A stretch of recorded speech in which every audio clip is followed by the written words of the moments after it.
네, 자, 세 번째 시간 말씀 나누도록 합니다.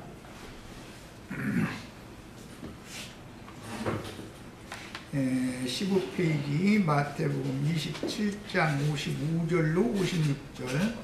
예수를 섬기며 갈릴리에서부터 따라온 많은 여자가 거기 있어 멀리서 바라보고 있으니 그 중에 막달라 마리아와 또 야고보와 요셉의 어머니 마리아와 또 세베대의 아들들의 어머니도 있더라.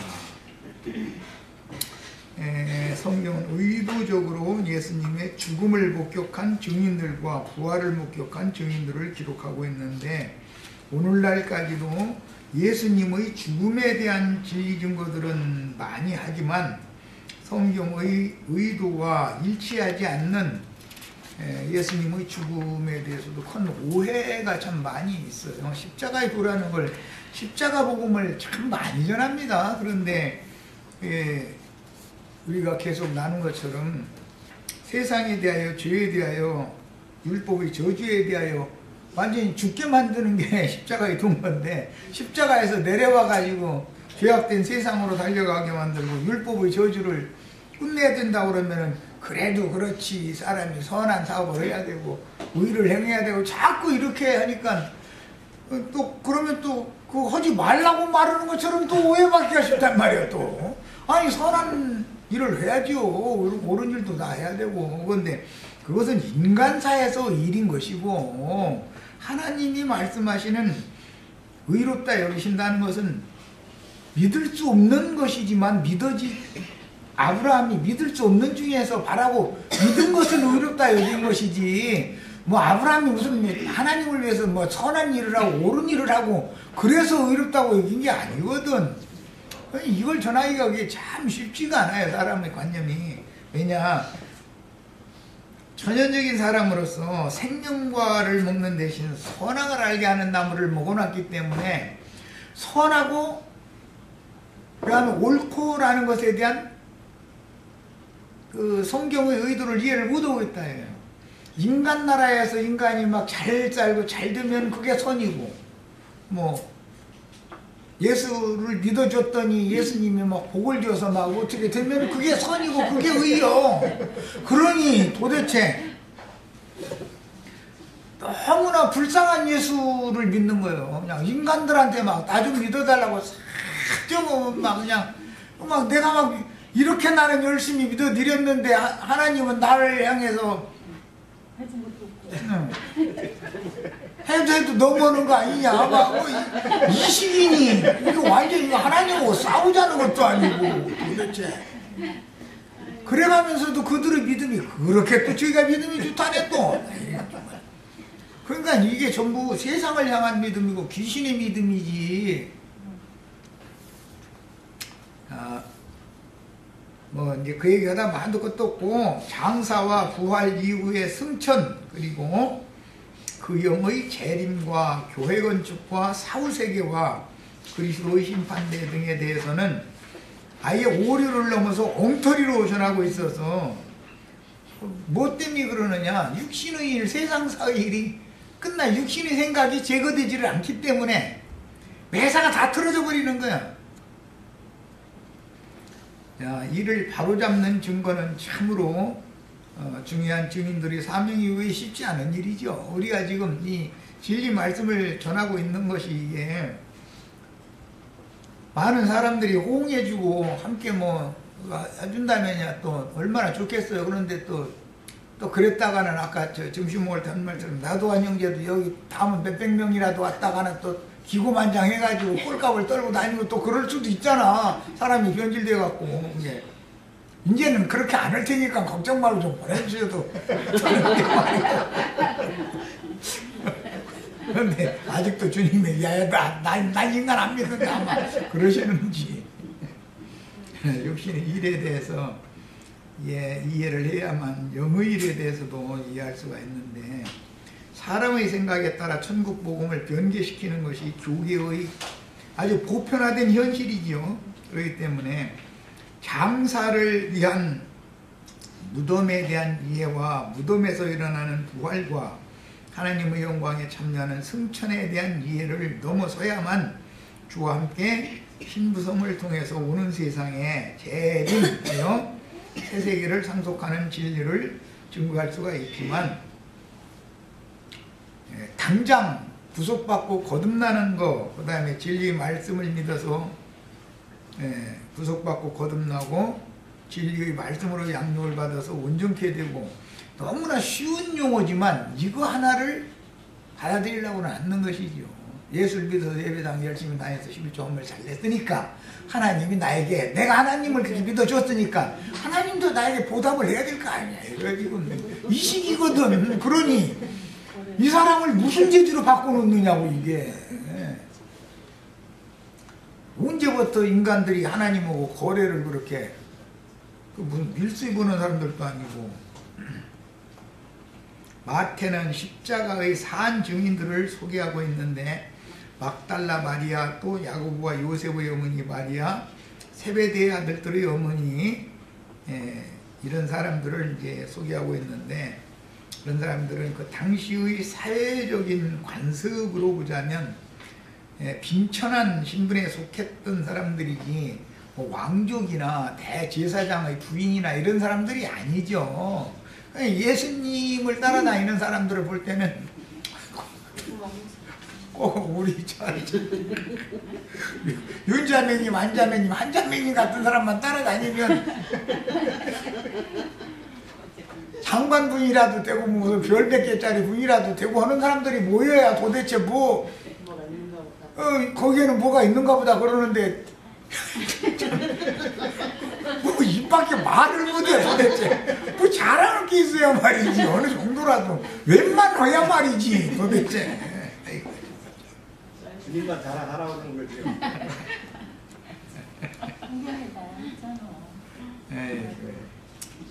그 대신 세상에 대하여는 가난하게 하셨지만 믿음에는 부유하게 하신 것을 감사할 줄 알고 삽시다. 우리는. 요한복음 19장 25절로 27절에 예수의 십자가 곁에는 그 어머니와 이모가 있었다. 이렇게 요한복음에는 소개가 이렇게 되어 있죠. 그리고 글로바의 아내 마리아와 막달라 마리아가 있었다. 소개가 약간 다르게 되고 있어요. 마가복음 15장 40절에는 이모라고 되어 있는 이 부분을 세베대의 아내이자 큰 야고보와 요한의 모친 살로메라고 되어 있죠. 그래서 예수님의 어머니 마리아와 야고보와 요한의 어머니 살로메는 자매지간이죠. 그러니까 예수님의 어머니는 그 살로메의 동생이었던 것이죠. 여동생. 이런 것을 이해를 할 필요가 있는 거죠. 자, 그리고 이제 글로바라고 하는 이 여자가 참 글로바의 아내니까, 글로바라는 사람은 누가복음에 보면 엠마오로 내려가는 그 두 제자 중에 한 사람 글로바라는 사람이었다 이렇게 돼 있죠. 그런 걸 보면 그때 당시 12제자들 말고도 많은 주님을 따르던 제자들이 있었다는 것을 알 수가 있어요. 26절 예수께서 자기의 어머니와 사랑하는 제자가 곁에 섰는 것을 보시고 자기 어머니께 말씀하시되 여자여 오소서. 여기 어머니, 육신적으로는 어머니지만 여자여라고 말할 때는 사람을 낳는 사람은 여자죠. 그래서 그런 개념을 한 말이고, 이제 이 여자가 어머니, 영적 어머니가 될 때는 교회에 대한 예표가 된다. 이것을 이제 잘 이해를 하셔야 돼요. 아담과 하와, 남자와 여자 이야기는 에베소서 5장에 보면 그리스도와 교회에 대해서 말하는 것이다. 이렇게 정확하게 성경에 답이 나와 있죠. 그 다음에 또 그 제자에게 이르시되 보라 네 어머니라. 육신적인 어머니가 아니잖아요. 그런데 이것은 영적 어머니이기 때문에 요한이 사역해서 일으켜 세우게 될 주님의 교회를 상징한다. 표상이 된다 여자라는 건 그 말인 거죠. 로마서 16장 13절 주 안에서 택하심을 입은 루포는 루포의 아버지가 누구였죠? 구레네 사람 시몬이죠. 루포와 그의 어머니에게 문안하라. 그의 어머니는 곧 내 어머니라. 바울 사도의 육신의 어머니가 아니잖아요. 루포의 어머니, 즉 구레네 사람 시몬의 아내는 바울 사도의 육신의 어머니가 아니에요. 그러니까 바울 사도가 세운 교회를 표상적으로 보여주는 여자다. 지금 이제 그 말이에요. 자, 성경에서 이제 그러니까 남자 여자 얘기가 나오면 전부 그리스도와 교회를 말한다. 부활 이후에 될 일을 지금 예언하는 거기 때문에 예수님의 부활 이후에는 사도들을 통해서 전도를 하게 해서 교회를 세우게 되는데 믿는 이들의 어머니는 영적 어머니는 교회다 그런 말이에요. 그런 뜻이에요. 자, 그 여인들 중에는 예수의 무덤을 맨 처음 찾아간 여인 막달라 마리아가 있었고 요한의 모친이 된 예수님의 육신의 모친 마리아는 영적으로 유대인에게 보내심을 받은 사도들이 세운 교회를 대표하지만 루포의 어머니 바울의 어머니는 이방 신자들의 무교회인 영적 어머니를 대표한다. 여기 지금 두 여자, 특히 요한의 어머니, 바울의 어머니 성경에 이렇게 나오죠. 요한의 어머니는 육적 이스라엘 사람들로 세운 교회, 그 다음에 바울의 어머니는 이방인들 중에서 영적으로 구속받은 성도들로 세운 교회는 루포의 어머니, 바울의 어머니로 표상이 되었다. 이게 할례자들을 위한 교회도 있고 무할례자들을 위한 교회가 있다. 그 말이죠. 성경에서 영적 어머니를 얼마나 중요하게 기록하였는지는 구속사의 중요한 진리인데 이것 하나님의 교회 그 장질자는 지가 어머니 하나님이라고 그러고 앉았죠. 이제 그거 말고 중국서 온 뭐라고 하는데 잊어먹었네 이름을. 그 여자는 또 무슨 하나님, 전능하는 하나님, 그 지가 전능하신 하나님이라고 또 이러는 여자도 생겨나서 요새는 참 그 여자들이 판치는 세상이 되었어. 근데 이것이 세상 것이 왔다는 증거죠. 하늘과 땅이 남자와 여자가 뒤집어진다는 건 천지가 뒤집히는 얘기인 건데 하나님이 창조 질서를 완전히 무시해버리는 세상인 거죠. 자, 다음에 성경에서 네 부모를 공경하라 하는 율법을 읽을 때는 아브라함과 사라로 대표되는 믿음의 조상을 공경하라는 말씀으로 해석하고 나의 영적 부모가 누군지를 알아야만 성경의 뼈대인 족보를 바르게 습지한 하나님의 원속이 될 수가 있다. 아담과 하와의 족보가 있고 그리스도와 교회의 족보가 있는 거다. 이제 이것을 이해하면 되는 거죠. 예수님이 체포되자 죽기까지 예수를 쫓겠다던 제자들은 모두 화급하게 달아났는데 얼마나 화급하게 달아났는지 혼입을 벗어놔두고 도망갈 정도였다니까 얼마나 화급하게 도망갔는지 허겁지겁했는지 알겠죠. 죽는 데까지 같이 가겠다고 장담했던 베드로마저 예수님의 제자임을 부인하였으나 갈릴리에서부터 예수님의 전도 사역에 쓸 것을 돕기 위해 예수를 따르던 여인들은 예수님의 십자가와 장사와 부활의 목격자들이 되었습니다. 그러나 사도들은 무덤과 부활을 목격한 여자들의 동역을 통해서 이제 이게 돕는 배필 얘기가 나오는 거예요.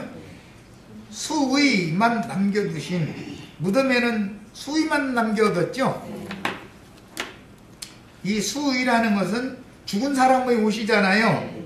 그러니까 이것은 사실은 예수님은 죄 없는 몸이었기 때문에 몸이 그냥 부활을 하신 것이지만 이 시체가 입는 옷을 남겨놨다는 것은 우리들에게 적용할 때는 육신의 몸은 무덤에 남겨놨다 그 말이죠. 이 죽은 영들의 육신의 몸이라고 하는 것은 이 껍데기라고 하는 것은 죽은 시체의 옷이잖아요. 이런 것을 상징한다. 그래서 그 저녁에는 새 생명을 얻어서 생명 주는 영이 되신 주님에 의하여 다시 세움을 받아가지고 24시며 가라 성령을 받으라 이렇게 해서 이제 생명을 받았죠. 제자들이. 그래가지고 그들이 이제 뼈마디들이 되는 거예요. 예수님 해버리고 부활의 증인들이 되었고 감람산에서 승천하시는 것은 제자들이 목격을 했죠. 승천은 재림부터 영으로 다시 오신 주님부터 승천까지는 남자 제자들이 목격했잖아요. 죽는 것과 장사되는 것까지는 여자 제자들이 목격을 했죠.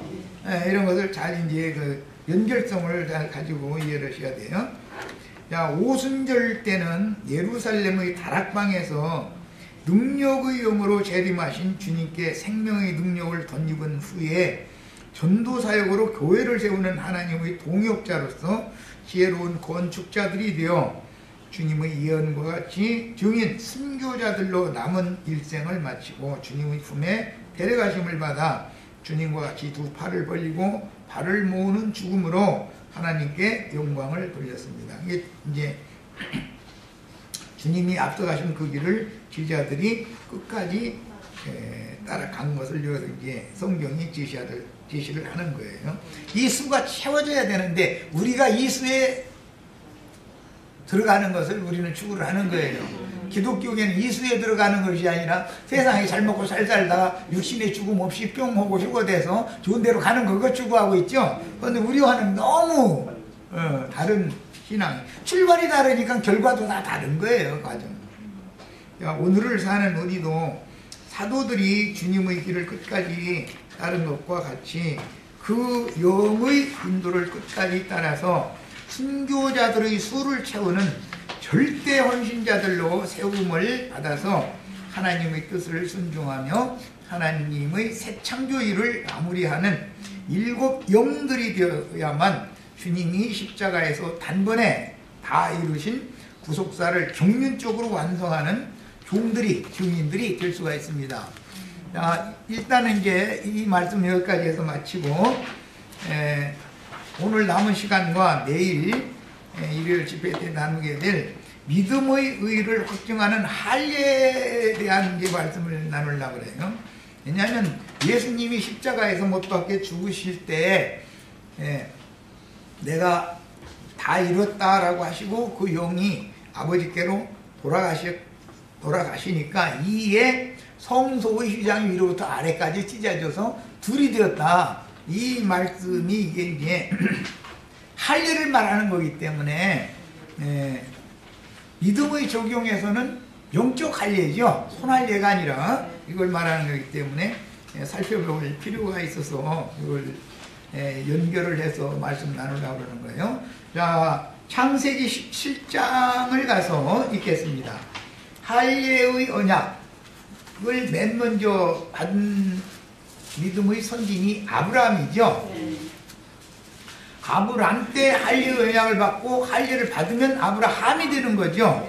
그때까지는 아브라함과 사레였죠. 창세기 15장에서 하늘의 별과 같이 많은 자손을 주겠다. 그리고 네 그 자손에게 내가 예비해놓은 약속의 기업을, 영원한 기업을 상속해 주겠다. 약속하셨죠. 그런데 아브라함이 안 믿으니까 팔을 붙들고 밖으로 데리고 나가서 하늘을 바라봐라. 저렇게 무수한 별과 같은 자녀를 내가 주겠다. 그러니까 그걸 믿었죠. 그것이 창세기 15장에 나오는 말씀이었어요. 그런데 거기서 믿었는데 16장에 오니까는 사라가 저 세상 말로 쪽닥질을 하는 거야. 아브라함 보고. 그러니까는 또 아브라함이 아무 소리도 않고서 그냥 하가를 쥐어가지고 이스마엘을 낳았죠. 그때가 86세 때였는데 이스마엘을 86세 때 낳고 99세 때 할례의 언약을 주셨으니까 이스마엘이 13살 먹었을 때가 되겠죠. 그러니까 자, 이제 상황은 이런 것을 잘 이해를 하시고 나서 17장으로 갑니다. 10절부터 14절만 요약해서 읽게. 자, 9절부터 읽겠습니다. 하나님이 또 아브라함에게 이르시되 그런즉 너는 내 언약을 지키고, 이미 언약은 창세기 12장부터 계속 언약이 반복되어 왔었죠. 그런데 19장에서 하나님의 약속을 믿을 수 없는 중에 믿었어요. 그러니까 그것을 의롭다고 여겨줬어요. 그래서 믿음으로 말미암아 의롭다 하심을 받은 다음에 언약을 배반을 해버려 가지고 여종을 통해서 이스마엘이라고 하는 육신의 자식을 얻어버린 거죠. 사람 뜻대로 하나님의 약속을 배반한 거예요. 이게 이제 거기에 대해서 하나님께서 다시는 하나님의 약속을 배반하지 못하게 하기 위해서 어떤 표징을 네가 가져야 된다라는 뜻으로 지금 명령하시는 말씀들이에요. 너는 내 언약을 지키고 네 후손도 대대로 지켜라. 아직 뭐 후손이나 많아, 뭐 지금 이스마엘 하나 낳았는데 나는 이스마엘로 말미암는 게 아니고 네 본처 사라를 통해서 내가 아들 낳게 할 거야. 그게 약속이니까.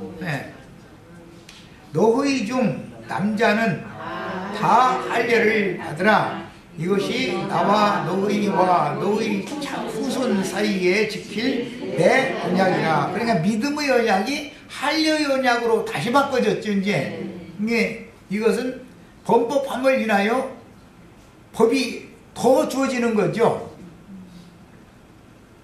할례의 언약이라는 건 믿음의 법 외에 더 준 언약이잖아요. 더해준 언약이에요. 너희는 호피를 베어라. 이것이 나와 너희 사이의 언약의 표징이니라. 하나님과 언약을 맺었을 때 믿습니다 했으면 믿은 증거를 갖고 있어야 된다, 이제 이 말이란 말이야. 너희는 대대로 모든 남자는 집에서 난 자나 또는 너희 자손이 아니라 이방 사람에게서 돈으로 산 자를 막론하고, 우리는 이방 사람 중에서 예수님 피값으로 돈 주고 사신받은 자들이죠. 우리는. 그러니까 혈통적인 아브라함 자손만이 아니라 돈 주고 산 자손도 다 할례를 받으라. 그런 게 혈통적인 아브라함 자손이 받는 건 손할례고, 돈 주고 산 자손들이 받는 할례는 영적 할례다. 마음에 성령께서 행하는 영적인 할례다, 그런 말이에요. 그게 돈 주고 산 사람들은 영적인 할례를 받고, 그냥 그 이스라엘 아브라함의 그 혈통적인 후손들은 손할례를 받는 거죠. 자, 그런데 아브라함의 후손들이 이제 뒤에 야곱 때에 애굽으로 다 내려가게 됐죠. 그래서 고센 땅에서 살게 됐어요. 그런데 이 아브라함의 자손이라는 것과 애굽 사람이라는 걸 구분하는 표징이 뭐였냐면, 손으로 행한 할례를 받았느냐 안 받았느냐 그거였기 때문에 애굽에 400년 동안 종살이 하면서 종의 자식들이 할례를 손으로 다 받았다, 이거 400년 동안. 예, 400년 동안 그들은 할례를 받았고, 출애굽을 한 다음에 광야에서 새로 태어난 사람은 할례를 안 받았기 때문에 할례 없는 자들이라고, 자기 후손들인데, 그잖아, 자기 후손들인데 이 할례 없는 자들이라고 자꾸 수모를 줬다 이거예요. 그래서 광야를 지나서 가나안 땅에 들어갔을 때는 길갈이라고 하는 곳에서 할례를 행하죠. 그 길갈이라는 뜻이 뭔 뜻이죠? 애굽의 수치를 굴려보낸다. 그러니까 애굽의 수치라는 건 애굽에서 광야에서 죽은 사람들한테 자신들은 할례 받았다고 뽐내고, 광야에서 새로 태어난 사람들은 할례 없는 자들이라고 수모를 당했다, 이 말이에요. 그런데 애굽에서 할례를 행한 것을 자랑거리가 아니라 그게 사실은 수치거리라는 거예요. 손으로 행하는 할례를 받은 걸 자랑하는 것은 자랑거리가 아니라 수치거리인 거죠, 사실은. 그게 이제 신약의 바울 사도가 이것을 아주 강력하게 증거를 했죠. 특히 뭐 이제 그 그 베드로가 바울사도의 사역지에 와가지고서 식사하다 말고서는 밥 안 먹고 저러고 이제 딴짓 부리고 나니까는 이방인들은 먹다가 외식한다 해가지고 그냥 막 세상 말로 그냥 아주 심한 말을 해버렸잖아요. 유선지 아니냐고 말이야. 그럴 때 베드로가 바울한테 얼마나 수치를 당했겠어. 이게 바울이라는 사람은 그만큼 영도 강하고 너무 진리가 확실한 사람이었던 것이죠. 영의 일과 육의 일이 이게 너무 딱 확실했었던 것이죠. 그래서 베드로는 할례자들한테 보내고 자기는 무할례자들한테 보내받았다. 이제 아주 막 당당하게 그러잖아. 그래가면서 너희는 값으로 사신 바가 돼. 너희는 그리스도의 것이 되었단 말이야. 막 딱 잃어버리잖아. 이게 참 굉장한 사람이에요. 그 말이 어디서 인용하니? 창세기 17장에서 인용하는 말이거든. 아브라함의 자손이지만 혈통적인 자손이 아니고 아브라함의 믿음의 자취를 쫓는 자손들은 돈 주고 산 사람들이잖아요. 그런데 그 사람들이 받을 할례는 마음에 성령께서 행해 주시는 영적 할례를 받아야만 진실한 것이지, 마음가짐을 찢는 것이 진짜인 것이지, 육신적으로 포피를 베는 것이 그게 진짜가 아니다. 막 이걸 너무 강력하게 바울사도가 이제 참 진짜 바울사도 같은 분이 있었다는 거 보면 참 대단하지. 하나님이 참 전능하신 분이지. 자, 너희의 대대로 모든 남자는, 여기는 이제 남자만 받는 얘기였죠. 남자는 집에서 난 자나 또는 너희 자손이 아니라 이방 사람에게서 돈으로 산 자를 막론하고 난 지 8일 만에 할례를 받을 것이라. 이게 나중에 모세의 율법으로 광야에서 이걸 전했죠. 그런데 실제로는 애굽에서 할례를 다 받고 나왔기 때문에 광야에서 할례를 행할 필요는 없었던 거죠. 자, 너희 집에서 난 자든지 너희 돈으로 산 자든지 할례를 받아야 하리니 이에 내 언약이 너희 살에 있어 영원한 언약이 되려니와. 이게 육체라는 용어란 말이에요. 여기 나오는 살이라는 말이 육체. 둘째 휘장 저의 육체니라 할 때 살에 있어 영원한 언약이 되려니와 할례를 받지 아니한 남자 곧 그 포피를 비지 아니한 자는 백성 중에서 끊어지리니 그가 내 언약을 배반하였습니다. 언약을, 믿음의 언약을 확실하다고 인치는 것이 언약의 표징이 할례의 언약인데, 할례를 받지 아니하면 언약을 배반하는, 아브라함이 믿었다가 배반한 것과 같이 그렇게 믿었는데 다시 배반은, 언약을 배반한 그런 믿음. 이게 오늘날 기독교계의 믿음이 다 그거죠. 믿음으로 구원을 얻었다 해놓고 나서는 육신의 행위, 율법 행위로 다 다시 돌아가 버리죠. 그 결국은 맞춤은 육체로 맞추는 거죠. 믿음으로 시작했다가 육체로 맞춰버리는 거예요. 이게 배반, 언약을 배반하는 믿음이다 이거예요. 그들은 영적 할례를 받지 않았기 때문에 이런 짓을 지금 하는 거라는 거예요. 자, 그 다음에 이제 이번에는 출애굽기 4장 출애굽기 4장 22절로 그 창세기 17장 저 아래 가보면 사레의 이름이 사라가 되는 내용으로 나오죠. 아브라함이 아브라함이 되고 사레가 사라가 새 이름을 받는 말씀으로 이어졌고, 이제 거기는 이해를 그 정도 하시고 출애굽기 4장으로 들어갑니다. 시간 나는 데까지만 이제 이 말씀을 나눌 거예요. 출애굽기 4장 22절부터 26절을 읽습니다. 너는 바로에게 이르기를, 지금 모세를 애굽에 보내면서 애굽에 있는 하나님의 백성들 불러내라고 보내면서 하나님께서 명령하시는 말씀이에요.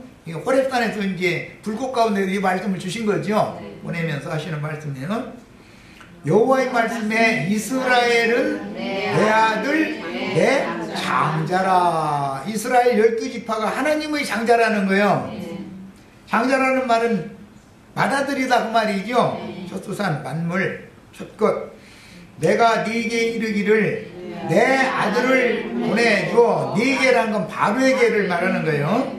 내 아들을 바로야 너는 내 아들 내 장자를 내보내줘라 그 말이죠. 나를 섬기게 하라 하여도 자꾸 저만 섬기게 하려고 안 내보내려고 그런 거잖아요. 하다도 안 되니까 10장을 내려가지고서 막 이제 쫓아낼 수밖에 없도록 만들었던 거죠. 내가 네게 이르기를 내 아들을 보내주어 나를 섬기게 하라 하여도 네가 보내주기를 거절하니 내가 네 아들 네 장자를 죽이리라. 그래서 6월절 그 밤에 애굽 사람들이 장자와 바로의 장자가 다 죽임을 당한 날이었죠. 이스라엘의 장자는 여호와의 군대가 되어서 출애굽을 하는 것이 6월절이에요. 6월절은 반드시 피 뿌린 집안에서 먹는 거예요. 그래서 그 문에 피가 발라져 있기 때문에 심판의 사자가 못 들어간 거죠. 자, 그러니까 이제 뭐 지난번에 내가 이제 그 물리적인 얘기를 잠깐 하느라고, 우리 이제 자매님들이 다 경험이 있죠. 남편을 지금 만났는데 그렇다 해서 세균이 침투해서 병원에 가본 적은 없죠. 그건 잘 아물죠. 치료가 자연히 되잖아요, 그거는. 그러니까 이것도 기적이야 또. 다른데 이런데 상처 났으면 골고 난리 날 거 아니에요. 그렇게 상처가 났다면. 자, 이것은 하나님이 할례를 받으면은 그 치료가 될 때까지, 나을 때까지 보호를 해준다라는 걸 암시적으로, 물리적으로도 다 그렇게 보여주는 예표죠. 자, 그 다음에 모세가, 그런데 모세가 이제 그 말씀을, 명령을 받고 애굽으로 가는 거예요. 그런데 길을 가다가 숙소에 있을 때 여호와께서 그를 만나서 그를 죽이려 하시니라. 문제는 가서 내 백성 불러내봐라 그러더니, 숙소에서 좀 편하게 쉴까 하고 있더니 거기서 뭐 이제 죽이려고 하나님이 달라들었다는 거죠. 이런 것은 뭐 물론 물리적으로 보면 음식 뭐 잘못 먹고 뭐 급체를 떼든지 뭐 어쨌든 뭔 병인지는 모르지만 어쨌든 이제 갑작스럽게 좀 문제가 벌어진 거죠. 이제 그러니까 이제 그 안에 시보라가 막 기겁을 하는 거 아니에요. 하신지라 시보라가 돌칼을 가져다가 그 아들의 코피를 베어, 그 아들이 누구예요 지금? 게르솜이죠. 이 아들은 미디안 광야에서 난 아들이죠. 피남편과 둘이 이게 생명연합을 통해서 하나님이 인택해 해서 얻은 아들이잖아요. 남편이 자기를 피 흘려줬더니 얘가 생겨난 거잖아 지금. 장자가 맏아들이. 그런 얘기요. 이스라엘은 이 장자를 굉장히 중요하게 해요. 그래가지고 문열이다 그래가지고 그게 아이가 그 문을 이렇게 열어가지고 나오는 이제 그건 상징이란 말이에요. 이게 다 뭐냐, 예수님이 새롭고 산 길을 연다 하는 것도 그렇게 피 흘린 태 속에서 잉태가 되었으면, 해산을 하는 것은 홍해바다를 갈라가지고 하나님이 나오게 만드는 것으로 다 상징이 되었다는 말이에요. 해산. 잉태케 하시면 해산도 하게 하시죠. 하나님이 다 하시는 일이에요 지금 이게. 그걸 이제 상징하는 거예요. 자기 남편을 길에서 죽이려고, 하나님이 죽이려고 하니까 이 시프라라는 모세의 아내가, 이 사람은 미디안 제사장의 딸이었잖아요. 이드로의 딸이죠. 아니 자기 맏아들, 이게 내 남편이 내 몸에서 피를 흘려가지고 낳은 이 아이한테 할례를 행하지 않았다는 뜻으로 하나님이 이 나의 피남편을 죽이려고 하는구나라는 걸 알았다는 거예요. 그런 걸 보면 이거는 하나님이나 이렇게 이걸 일러주지, 사람이 이걸 어떻게 이걸 일러주겠어요. 그러니까 여기에는 어마어마한 지금 이 생명의 역사의 비밀이 여기 감춰져 있는 얘기죠. 창세기에서는 분명히 아브람 집안의 남자만 할례받으라 했지 여자가 할례받으라는 말이 없어요. 그럼 여자는 구원이 없는 거예요. 왜냐하면 피를 흘리지 않으면 죄사함이 없는 것이기 때문에 구속이라는 게 없는 거예요. 그 남자는 포피를 베면 피를 흘리니까 그걸로 죄사함을 받을 수 있어. 남자가 죄 지었으면 예를 들자면. 그럼 여자는 죄 안 져? 그럼 여자는 피 흘리지 않으면 죄사함을 못 받는 건데 어떻게 피를 흘리냐 이거예요. 여자는 남편을 통해서 피를 흘리는 것이고 남자는 단지 8일 만에 인위적으로 피를 흘리는 것이고 이게 차이죠. 여자가 피를 흘리는 것은 남편과의 생명의 연합을 통해서 생육 번성하게 하는 하나님의 말씀을 이루려고 여자도 피를 흘리게 하는 거예요. 그런데 여자는 스스로 피를 흘릴 수 없으니까 남편을 통해서 이제 피를 흘리게 하신 거예요. 자, 그 다음에 십부라가 돌칼을 가져다가 그의 아들의 포피를 베어 그의 발에 갖다 대며 그의 발, 여기서는 남편의 발을 말하는 거예요. 남편의 발 앞에다가 남편의 발걸음이 지금 할례를, 모세는 이미 할례를 받은 사람이죠, 애굽에서. 그런데 남자라고는 모세의 아들밖에 없는데 모세는 할례를 받았으니까 문제가 아니라도 모세의 아들이 할례가 없으니까 하나님이 그 애비를 죽이려고 하냐. 왜 또 내 언약을, 아브라함의 자손이면 다 언약을 지켜야 되는데 네 아들 할례도 하는 애를 데리고 이러고 가려고 그러느냐. 그래가면서 지금 죽이려고 했다는 거, 아버지를 지금 하나님이 심판하려고 했다는 것을 사라는 얼른 알았다 이 말이잖아요. 야, 그거 보면은 십보라, 그거 보면은 참 십보라라는 여자도 진짜 참 우리 형제 자매님들과 같이 지혜로운 여자예요. 이거 보니 뭐 형제 자매님들이 아니지 자매님들이 다 이런 지혜를 다, 지혜와 계시의 영을 다 받으시기를 바래요. 자, 그래서 이제 돌칼을 가져다가 그 아들, 이거는 게르솜이죠, 아들의 포피를 베어 그 남편의 발에다가 갖다 댔다. 그 말은 부정한 발을 정결하게 했다, 지금 그 말이죠. 뭘로? 아들이 흘린 피로. 아들이 포피를 뺐으니까 피가 묻었을 거 아니에요. 그걸 갖다 남편이 발에다가 이렇게 댄 거예요. 그러니까 그 모세의 발걸음이 부정한 발걸음이 이제 정한 발걸음이 된 거죠. 그 얘기예요. 야, 그의 발에 갖다 대며 이르되 당신은 참으로 내게 피난편이로다. 그 말은 내가 당신 수천 년 때 만났어, 의심하지 마, 그랬다 그 말이죠. 말하자면 뭐 모세도 다 아는 사실이지. 그런데 왜 그 일을, 십부라가 사실은 모세를 좋아한 거지 모세가 십부라를 좋아했었던 건 아니잖아요. 야, 그랬는데 그 일을 모세에게 이렇게 지금 내일르는 이 말은 피로 깨끗게 하지 않으면 우리가 가는 행로가 부정한 행로가 된다. 발걸음이 다 더러운 발걸음이다. 왜? 애굽은 세상 나라잖아. 세상 나라. 지금 거룩한 사람들이 제사장의 딸과 제사장, 이게 모세도 제사장, 레위지파 제사장의 후손이죠. 십부라도 제사장의 딸이죠. 거룩한 남녀가 낳은 자식까지 데리고 부정이 충만한 애굽으로 내려가니까 정결케 해가지고 가야 된다 이거란 말이야. 이거에 대한 계시를 십부라가 딱 계시를 받은 거죠. 그 아버지가 제사장이었기 때문에 딸을 거룩한 사람으로 잘 기른 거지. 교육을 이렇게 해가지고 그거 잘 아는 거지. 부정한 발로 우리가 함부로 행하면 안 된다라는 걸 이미 모세는 보내심을 받기 전에 호렙산에서 불떨기나무 불꽃 가운데에서 네가 선 곳은 거룩한 곳이니 내 앞에서 네 발에서 신을 벗어라 해가지고 새 신을 신겨주시는 이런 게, 모세는 거기에서 떨기나무 불꽃 가운데에서 하나님이 그를 정화를 시켰는데 그 아들은 지금 정화가 안 된 상태로 그냥 데리고 가려고 그러니까 너 왜 언약을 배반해? 이 할례의 언약을 너 배반하는 거 아니야? 이제 이러고 모세를 죽이려고 하는 거예요. 그러니까 사라란다.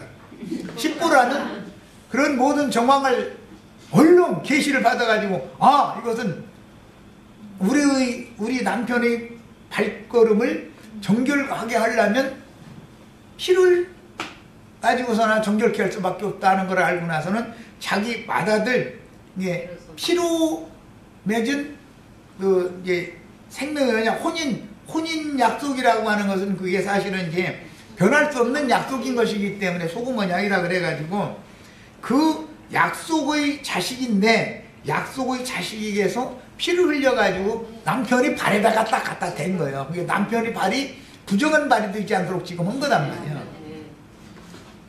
야, 그 다음에 대며 이르되 당신은 참으로 내게 친남편이로다. 하니 여호와께서 그를 놓아주시니라. 그때 십보라가 친남편이라 하면 할례 때문이었더라. 그래서 그러니까 여기서 친남편이라는 말은 남편이 자신의 몸에서 피를 흘려준 건데 여자가 할례를 받는 건 남편을 통해서나 할례를 받는 거다. 이것은 모두 아브라함도 지금 약속대로 아들을 주시려고 생명의 씨를 주시려고 할례의 언약을 체결하게 했던 거죠. 할례 받으라 했던 거죠.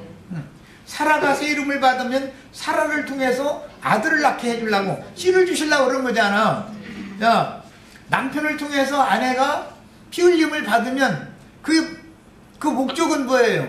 씨를 얻으려는 것이잖아요. 그런데 피를 흘려가지고 얻은 씨가 모세와 십보라의 맏아들인 게르솜이었다 이거예요. 그러니까 게르솜에게서 아직 정결 예식을 행하지 않았다. 즉 할례 의식을 행하지 않았기 때문에 하나님이 내 남편을 죽이려고 하는구나 라는 걸 십보라가 알고 나서는 당신과 나 사이에 이게 100년 해로 언약을 이건 바꿀 수 없는 약속을 맺어서 둘이 생명의 연합을 맺었는데 당신이 나에게 피를 흘려줘서 나는 당신으로 말미암아 정결함을 받았는데 그렇게 해서 얻은 씨는 아직 부정한 상태인데 이 부정한 아이를 데리고 부정한 나라로 데려가서 되겠냐라는 걸 알았다라는 말이에요. 지금 이해되셨죠? 야, 이건 이제 그러니까 여자도 할례를 받는 거예요. 여자가 할례의 표를 받으면은 이제 신명기 22장으로 갑니다.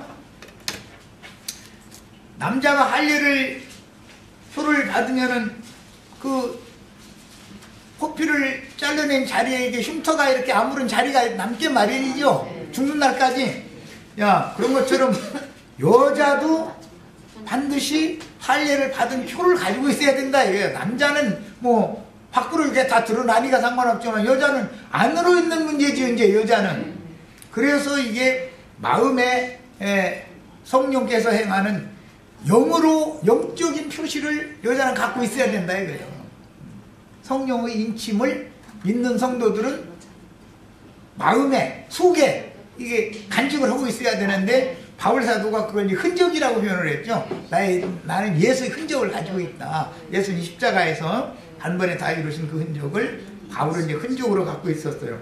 자, 그랬는데 그것이 할례의 표단 말이에요. 할례의 표징을 바울 사도가 갖고 있었어요. 남자만 그걸 갖고 있어서는 안 된다. 여자도 그걸 가지고 있어야 된다 이거예요.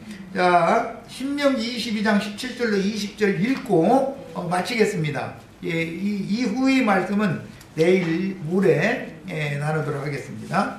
22장 17절로 22절 읽습니다.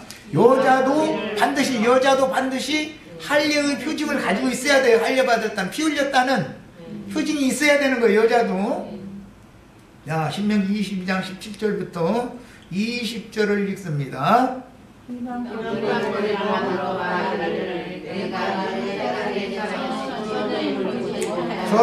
여기 13절부터 읽어야 되겠다. 이게 너무 요약해서 안 되겠다. 13절 누구든지 아내를 맞이하여 그에게 들어간 후에 그를 미워하여 비방거리를 만들어 그에게 누명을 씌워 이르되 내가 이 여자를 맞이하였더니 그와 동침할 때에 그가 처녀임을 보지 못하였노라 하면 이거는 거짓 부러보는 거죠. 사실은 이게 누가 이지드는 거예요? 율법 제사장들이, 거짓 선지자들, 오늘날 신부 목사님들이 주님께서 붙여준 아내는 멋있고 무슨 장관 부인이고 이런 사람만 붙여주기를 바라는데, 빈천하고 어디다 내놓을 이 밖에 어디 가서 말을 못해. 당신 아내 뭐 가문이 어떻고 뭐 학문은 어떻고 애감 어떻고 물어보면 아이 그만둬, 왜 그런 거 물어봐, 이러고 넘어갈 수밖에 없는 상황이야. 예를 들어서 그러면은 목사님 그 사람 좋아해요, 안 좋아해요? 이렇게 보니까 외제차라도 좀 타고 다니고 뭐 번지를 하니 둥둥이라도 내게 생긴 사람이면 좋아하죠. 그러면 이 사람 내쫓고서 자기가 좋아하는 사람 가난한 여자 들이시려면 어떻게 하면 돼요? 누명 씌워서 쫓아내야죠. 이제 이거 말이요. 이 짓을 하고 앉았는 거예요 지금. 이게 성경에 이런 거 있으면 이게 뭔 소린가 알면 나는 그냥 이런 게 금방 보이나 모르겠어. 누명 쓰고 쫓겨났던 사람들이 세리와 창조와 모든 죄인은 그 베다니 사람들이죠. 그 사람들은 그냥 처녀가 아니었어. 이래가면서 아니 내쫓으려면 구원이 좋게 내쫓아. 누명을 씌워서 내쫓으면 이게 얼마나 못된 놈들이야. 자, 그 처녀의 부모는, 그런데 그런 것을 방지하기 위해서 그 처녀의 부모는 그 처녀의 처녀인 표를 얻어가지고, 처녀표가 필요해 이제. 그래서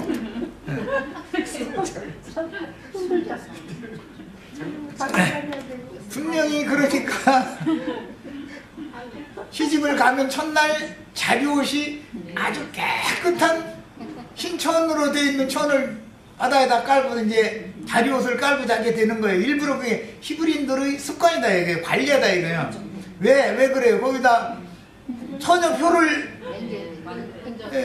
흔적을 딱 남겨놓고 있다가 딴소리를 하면은 신정엄마한테 슬쩍 주는 거야. 이제 그 보관하고 있다가 간직을 잘하고 있어야지. 그러니까 남편도 내쫓다고 딱 버려버리고 나서는 표 있어 내놔봐 이런 꼼짝 못 하잖아. 남편도 모르게 잘 깊이 보관 잘하고 있다가서 억울한 누명을 씌울 때는 자기 친정 부모님한테 딱 이걸 줘야 된다 이거야. 그럼 친정 부모님은 이거 싸가지 없는 놈 봐 이놈. 그러고 나서는 처녀표를 가지고 성읍 장로들한테 딱 가서 증거 물품을 표징을 딱 내놓는 거예요. 이러면서 내 딸이 분명히 처녀였다. 그러면은 너는 잡아다가 죽여야지 이제. 이놈이 지금 엉뚱한 짓 한 거 아니에요. 목사님들은 또 목사님들이라고 그러니까 목회를 잘해야 돼. 정신들여서 돈통이나 낼만 하고 한 가난한 여자가 좋아한다 해가지고 그게 주님이 소시에 짝 지어준 대필이 아니다 이거요. 가난한 여자한테는 장가를 들면 안 되는 거예요. 히브리 사람들은 고아와 과부와 창기와 이런 사람들한테 장가를 들어야 되는 거예요. 그런데 하나님이 중매한 배필은 마음에 안 드는 거예요. 그러니까 거짓부렁해가지고 쫓아내는 거예요. 왜? 처녀가 아닌 여자였으면은 그거 죽여야 되는 거거든요, 이제. 자, 이제 읽어 나갑니다. 처녀의 아버지가 장로들에게 말하기를, 이제 그냥 가면 빈손으로 가면 안 돼. 처녀표를 가지고 가야 되는 거예요. 내 딸을 이 사람에게로 아내로 주었더니 그가 미워하여. 왜 미워했겠어요? 자랑거리가 없는 여자니까 미워하지. 가난한 여자만큼 빚가번쩍한 여자가 아니더라는 거예요. 그러니까는 딴 여자한테 마음을 두고 있으면 자기 마음에도 없는 여자 지금 어떻게 하면 이거 내쫓을까? 그거 연거다가 지금 이렇게 누명 씌우는 거 아니야. 비방거리를 만들어 말하기를 내가 네 딸에게서 처녀임을 보지 못하였노라 하나 보라. 내 딸의 처녀의 표적이 할례의 남자도 할례의 표징이 있어야죠. 처녀도 표적이 있어야 돼. 이것이라 하고 그 부모가 그 자리옷이라는 건 첫날 밤 자리옷이에요. 옷을 그 성읍 장로들 앞에 펼 것이요. 증거를 대라 이 말이지. 그 성읍 장로들은 그 사람을 잡아 때리고 이스라엘 처녀에게 누명을 씌움으로 말미암아 그에게서 은 100세겔을 벌금으로 받아서 여자의 아버지에게 주고 그 여자는 그 남자가 평생에 버릴 수 없는 아내가 되게 하려니와. 마음에 안 드는 여자 억지로 데리고 살게 만들면 이것도 안 되는 일이죠. 율법대로 한다면. 그럼 데리고 와야지. 데리고 와가지고 두 번째 남자 잘 골라서 보내면 되는 거예요. 사실은 이제. 그래서 예수님한테 시집을 보내야만 맞는 거예요. 두 번째 남자한테 보내야만 맞는 거예요. 자, 이제 그 일이 참돼요. 그 일이 참되다는 건 처녀가 아닌 것이 증명이, 이게 처녀표가 없어. 부모가 처녀표를 내놓들 못해. 그러는 경우에는 그 처녀에게 처녀의 표적이 없거든. 그런 경우에는 그 처녀를 그 아버지 집의 문에서 끌어내고 그 성읍 사람들이 그를 돌로 쳐 죽일지니 이는 그가 그 아버지 집에서 창기의 행동을 하여 이스라엘 중에서 악을 행하였습니다. 너는 이와 같이 하여 노예 가운데에서 악을 제할지니라. 이처럼 이스라엘은 처녀성이라고 하는 것이 그 목숨과 같은 거예요.